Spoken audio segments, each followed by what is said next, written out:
Hey, morning. This is what we're going to talk about today, family, is mentality. Here's an important thing about mentality is most people go into situations and they really get overly concerned about what they think initially they getting out the deal. But the biggest thing that's about mentality is it's consistent. It's across the board. It's permanent. So it don't matter what type of situation or circumstance you placed in, you kind of retain and keep that same mentality. When I was young, working at McDonald's, I never went into the job looking at what I was getting paid, looking at whether or not I liked the boss, whether or not I was comfortable with my coworkers. My work ethic was my work ethic. So I went in there and just worked my hardest. Became a crew leader. They gave me probably about 30 or 40 cents at the time extra. But it wasn't really about that increase. It was about me making progress. And for every place that I was placed, I worked my hardest, and then people noticed, and I end up getting another opportunity. So every opportunity that I ended up getting was based off of really somebody seeing how hard I was working at what I was doing. So it didn't matter if somebody put you in charge of the toilet. Make that the cleanest toilet people ever seen. Like people like, hey man, this bathroom ain't never been this clean. Who cleaned it today? Make people ask that type of question when you get involved with something. That way, when your name is put on something, people will see that this guy only produces superior results. So here's another way. I went from McDonald's to Burger King to Taco Bell to all these different places, and I had the same work ethic. I never been fired. And it always left a gap when I left. I would have the managers calling me back and be like, hey man, since you left, X, Y, and Z ain't being done, or these guys ain't keeping up with this stuff like they was when you was here. And it's just adding value, no matter where you are, adding value wherever you at, and being consistent. And most people don't do that. They go in there, somebody put you in charge of a toilet, and they like, oh, they got me doing this. I hate this shit. Fuck this shit. And they end up putting nothing into it. Well, you don't know who's going to be in the vicinity of that work that you're doing.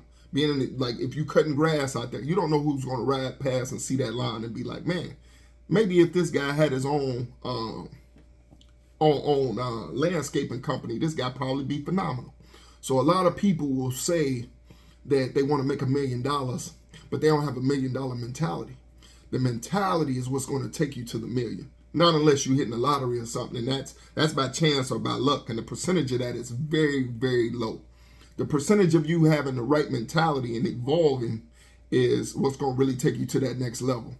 I.e., if you go back and you look at any of these celebrities who are successful, any of these athletes, LeBron James, Floyd Mayweather, any of these guys who had a certain level of success, you always hear these guys speak about mentorship. You always speak about these guys getting somebody there who was really training them to the next level. And then after they got trained to the next level, they also got financial advisors. They also had trainers. They also had some of them life coaches, some of them tax advisors, some of them lawyers, whatever the case may be. And sometimes you might start off with a particular person and then you exceed where that person is at, and it's no knock. You break that relationship, you go on to the next person. That's what's important.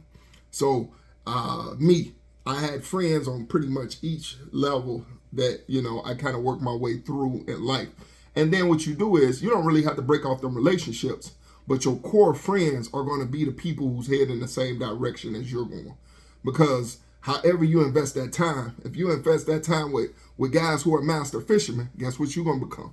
You're going to become a master fisherman. You're a combined average of the 5 people you surround yourself with consistently. If you're around people who are knuckleheads doing knucklehead shit, guess what? That's where your energy gonna migrate. That's where your talents. An old school saying, the old heads used to always tell me, man, if you surround yourself with clowns, they'll prepare you for the circus. Well, guess what? A lot of us are getting prepared for the circus just because all our friends is there. The only value that's there is entertainment value. The only value that's there is having a good time. It's not the daily disciplines. It's not, hey, are we talking about investments every time we get on the phone? Are we talking about progress? Are we talking about buying and selling homes? Are we sharing that information that's going to catapult us to the next level? And most people are not having those type of conversations We're socializing with friends just on fundamental, hey, we had a good time. This is the relationship. This is what happened with my girlfriend. This is what happened with, her boyfriend or whatever the case may be. But the biggest thing we need to be doing is steel sharpen steel. So it's really building those bridges and relationships that's going to get you to the goalpost. All right. So say, for instance, if you building up a football team and you the running back, you're going to want your lineman to be effective. You're going to want the quarterback to be effective in their role. All of these people that you're investing this time with are going to be the people effective with getting to the goalpost. All right. So the secondary piece of that is when you get inside of an atmosphere or you're working inside of a business or any type of element of professionalism, you got to master that business, right? It's not just getting in there to try to just come to work every day to work. No, are you studying those publications, policies, programs, and procedures? Are you studying that stuff as a student in order to become more technically savvy? So now, after you've been with that company or corporation, or you've been in real estate all these years, somebody asks you questions, you should have that occupational knowledge to be able to have those conversations, to be able to talk to people about, hey, this is where we're going. This is what needs to happen. This is what's needed. This is what we got to go downstairs. We got to have certain licenses approved, or we got to go talk to this person. He's a gatekeeper. All of these particular elements that exist in there is what people have to be aware of. And that's what you're building on. You're building that base knowledge with that occupation. You're not just going to work and get worked. Because now you're physically getting drained, but mentally you're not gravitating to be a master of that craft, right? And it's a certain thing where people say, hey, well, you keep working hard at something. Well, working hard alone is not it. It's really the mastery, right? It's not just shooting that shot to shoot it at the rim. How do I perfect this shot? How do I make sure I don't miss? How do I make sure that I strengthen whatever skill set that I need to be better at this? If it's throwing a jab as a boxer, how do I perfect how quickly I bring this hook behind this jab? And is my footing right? Am I comfortable? How do I counter if the guy throw a blow at this time? And it's being strategic. And most people are not being strategic. They're just going out in life and living. They don't have nobody who's training them. They don't have nobody in these elements. And they're really out there like a fish in a new pond. They don't know their way around. They kind of fishing, and then they get to a point where they start pretending. And the thing about it, you can really pretend to be a lion until real lions enter the room. And you can pretend to be these things until the people who are really about that come about, and then they're going to know, man, this guy's bullshitting like this. He don't know what he's talking about. People can carry themselves. That's the thing I notice in the military. It's a lot of people who can carry themselves like they subject matter experts, until the real experts are in the vicinity of them and talking about those programs. And then it's almost like they got to get quiet. They got to get dormant. They got to, kind of be passive at that particular point, because they don't want to be discovered as a fraud at that particular point. So again, everything is about, mastery, applying 100% of the times. You know what you'll get if you're applying 40%. You know what you get if you're applying 50%. But you don't know what you'll get out of something if you're constantly putting 100% into that thing. And to a certain degree, you got to kind of have tunnel vision with it. People used to say all the time, like, how do people go in prison? People get locked up, and then all of a sudden, man, these guys know bigger words. Their vocabulary gets extensive. These guys physically get in shape. They get much better at being a person, period. Like, this guy is like ultimately become 100% better, but he's locked up. Why does that happen? Why? Because you isolate distractions. Now you in there, well, people say you ain't got nothing better to do. They ain't watching Netflix all day. They ain't watching TV all day. They're not watching anything that doesn't feed that particular thing. They get into what they call a program, and you start following that same routine every day. You start same workouts, 8-count bodybuilders, whatever it is they're doing, and they do it without the motivation. It's the discipline. It's the discipline become, I'm going to do it because I said I was going to do it, and I'm going to do this every day. And that's kind of, we're creatures of habit. So either somebody's building good habits or bad habits. In my earlier 20s, I read this book called The Slight Edge. And what the book taught me is whatever you're doing on a consistent basis is going to yield a result, right? And that's whether somebody who's constantly eating burgers. You're not going to see that effect from that burger day one. But after months and months and months and months of eating burgers, now you see, oh shit, I done gained 30 pounds. Oh, man, I'm way out of shape, man. I can barely run around the block. And vice versa. Somebody who starts eating, a lot of vegetables, a lot of protein, a lot of healthier nutrients, sea moss and black seed oil, and start putting these elements into their body to get themselves back healthy. Now these guys are seeing a different result later. Same thing with people who are investing their money and people who are in love with things.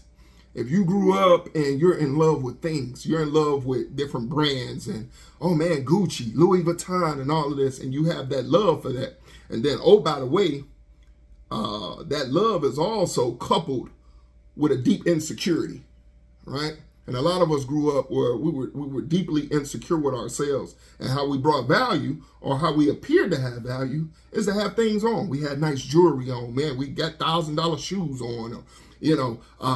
These become the most valuable people in this element. I grew up in Detroit, and that's what it was. Even when we would go to school, like the people who would, be deemed attractive and unattractive was whether or not you was bummy, whether or not you was fresh. If he had on some Jordans, didn't matter how he looked, he a 10 of 10. Same thing. These guys, if they had money, then everybody migrated to them. Didn't matter what they looked like, didn't matter, all of these other exterior elements that people will take into account later. Everything was about status.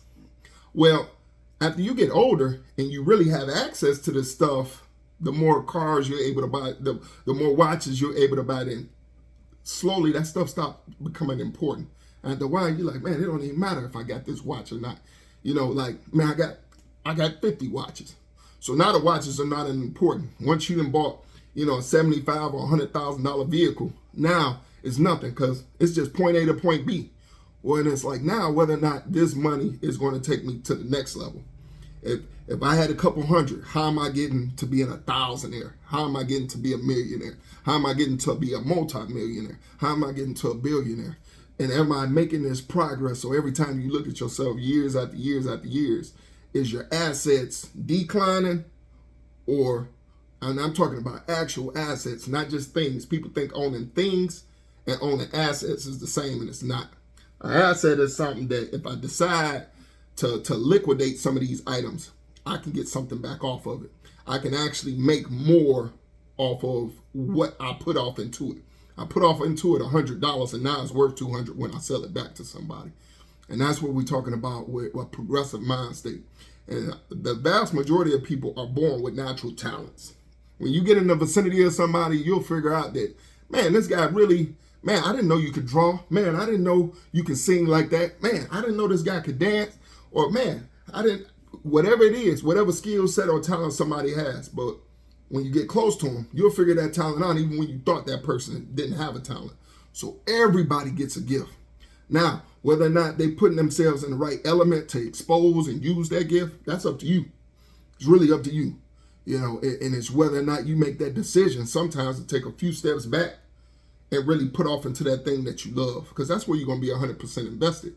A lot of people don't like investing into other things like with me, McDonald's and all of this, because they feel like this ain't my thing. This ain't me. I ain't even supposed to be here. I feel like this is beneath me. I feel like a slave. I didn't feel that way, because everything was just about the hustle with me. It was just about, making sure I had some money, because when you broke, you're suffering. People will say, hey, money ain't everything. But sometimes money is the only thing when you don't have shit. When you don't have shit, money becomes very important. As a kid, hey, Ma, I want to go be part of the football team. Oh, well, I can't afford to pay for them uniforms. Or, hey, Ma, I want to go on this camping trip with the guy. Oh, I can't afford to pay for that camping trip. Or, hey, Ma, I want to do X, Y, and Z. Everything gets blocked off because of money or not having access to money. So now money becomes the number one thing. It becomes the number one thing for a hustler. And now they seeing like you constantly, it's almost like you're trying to outrun poverty. You're trying to outrun poverty, and really, you might be well off and you still got that same mindset. And a lot of people don't understand it. And vice versa, you don't understand them. You don't even understand lazy people. Y'all don't speak the same language. In fact, if you go to a job, company or corporation, If you got lazy people and hardworking people in that same, them lazy people is gonna hate that hard worker. They're gonna accuse them being, oh, you kissing the boss's ass, or you making us look bad. You gonna make us have to do extra work. They're gonna hate that hardworking person. That's what lazy people are. Y'all become enemies of one another because they want to do bare minimum, and you trying to maximize like what you think you're capable of. So the supervisor come out there, put the goal post, and say, hey, y'all supposed to get 7 of these particular things accomplished a day. And you come and you putting out 14, 15, just because that's who you are.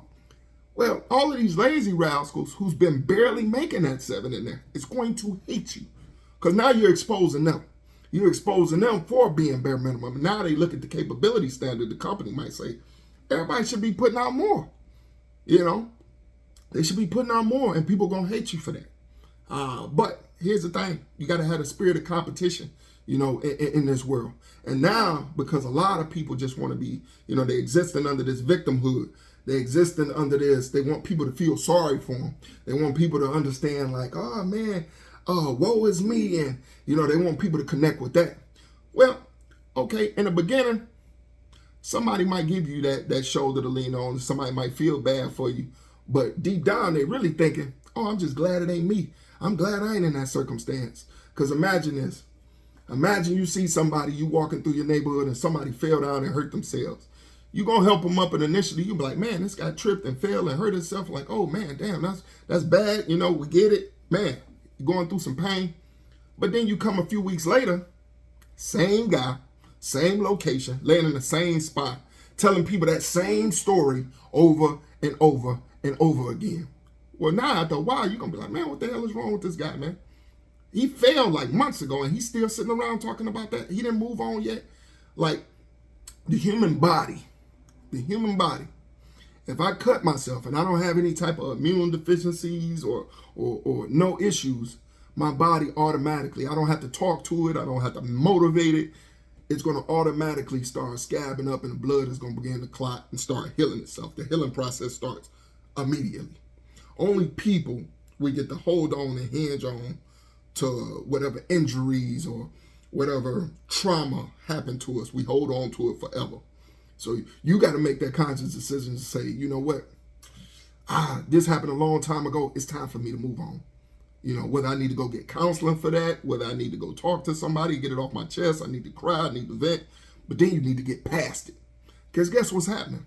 Life is going on. The clock keep ticking. Time keep going forward. The only thing not moving at that particular point is you. So you got to figure out, how do I get back to moving? And that's what's going to progress you. So, again, just want to stab out to put, a couple key things. And I know I'm kind of all over the place, but that's kind of how I talk, I just like to put stuff out there as far as like what a person should be thinking if they're trying to progress somewhere. Stop looking over these small opportunities. Everybody looking for that big win. But a lot of times, a lot of people who've made a lot of progress, it was smaller steps that took them forward. And that's the thing that's good about a farmer's mentality. The farmer understands the cultivation process, right? We're going to plant the seeds. We're going to tend to the ground. We're going to water it. We're going to put the fertilizer out there. We're going to take care of things. And then the season is going to come and this stuff going to start growing up and sprouting up. And then we'll benefit from all of this work that we've been doing and cultivating. It's going to come later. But we're in this microwave generation where everybody want to see the result of a particular thing immediately. Like, oh, I got to see it tomorrow, or this got to hit 1 million tomorrow, and their attention span is boom, they're already on to something else.